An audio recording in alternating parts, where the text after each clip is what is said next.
Hello Inktasy family, welcome back. Today I'll be walking you through one of my absolute favorite fluid art techniques, the swipe. Back in the day, I thought there was just one recipe and one way to create those juicy, well-defined cells and lacing. But after a lot of experimenting, trial and error, and a whole lot of paint, I've learned that consistency is what truly creates the foundation for great cells. All the pieces you'll see today use different bases, recipes, and pouring mediums, but they all have one thing in common: beautifully rounded, well-defined cells and lacing. And I'll show you exactly how I achieved this.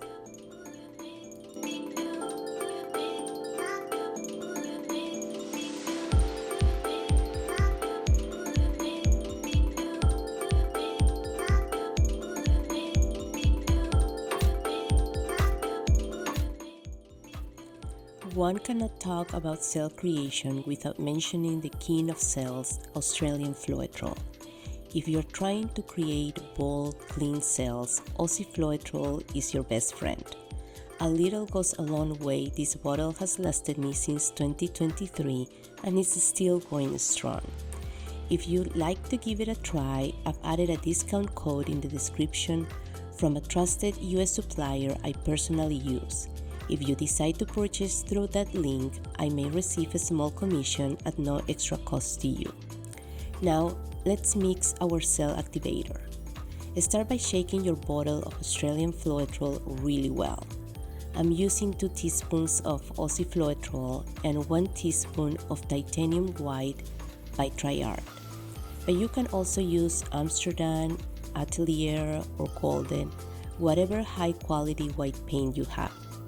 Mix thoroughly until smooth, no streaks. If you want finer lacing, feel free to add more Floetrol.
Next up, mixing our paints.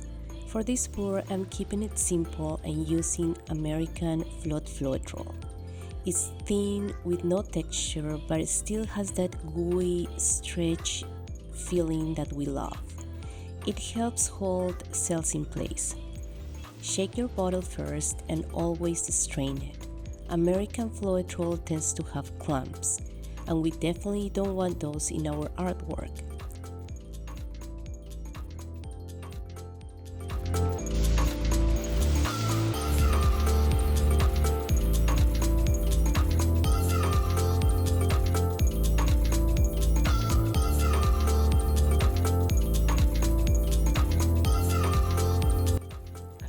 I'm starting with 4 tablespoons of Floetrol to 1 tablespoon of thick acrylic paint, then adjusting from there.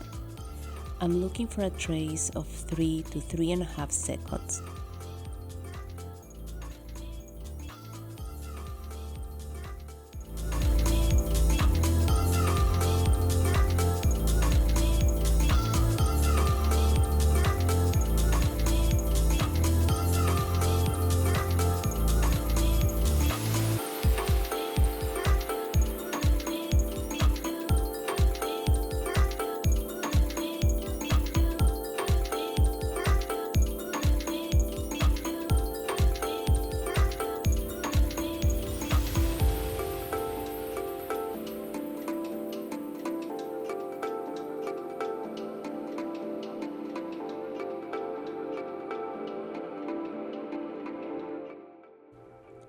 Right now this mix is still too thin, it's tracing at just 2 seconds, so I'm adding another tablespoon of paint. There are a few ways to thicken your mixture. Either you can add more thick paint, leave the cup uncovered for a few hours, or my least favorite, which is using heavy gel gloss.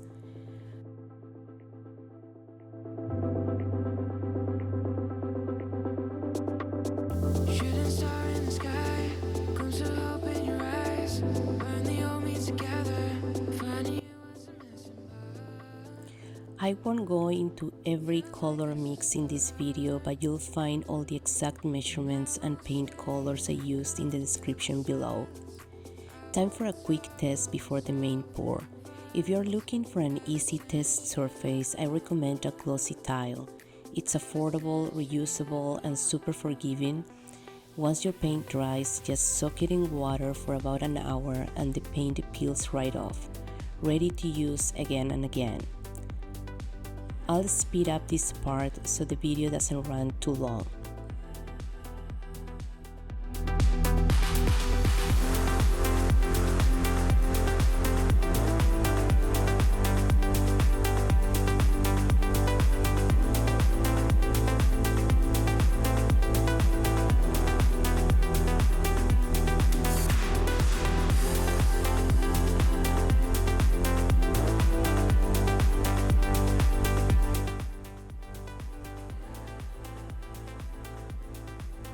And now we're ready to pour. Here are my colors all mixed to the same consistency. I'm doing 2 flip cups on a 16 by 20 inch canvas with 5 ounces of paint per cup.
My go-to tool when creating cells is spinner.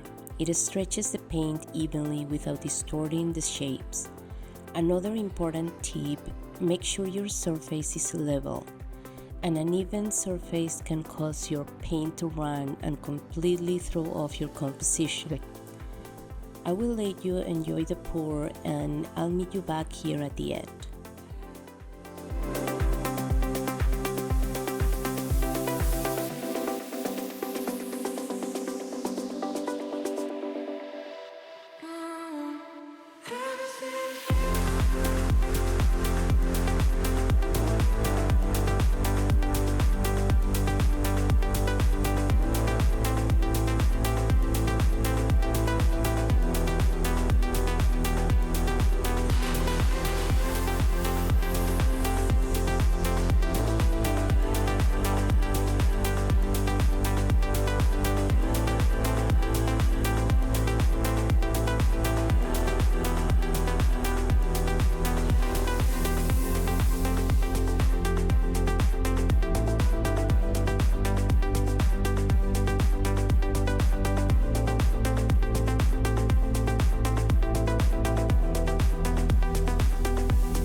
And here is the piece fully dry. The cells and lacing held their shape beautifully.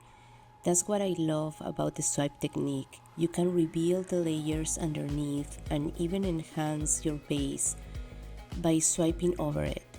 It gives your piece so much depth and control. I hope this tutorial was helpful and inspires you to try swiping in your own creations. It's such a versatile technique, especially if you are looking to create defined patterns or layered designs. Thank you so much for watching, commenting, and subscribing. Until the next creation, wishing you a happy and creative week ahead.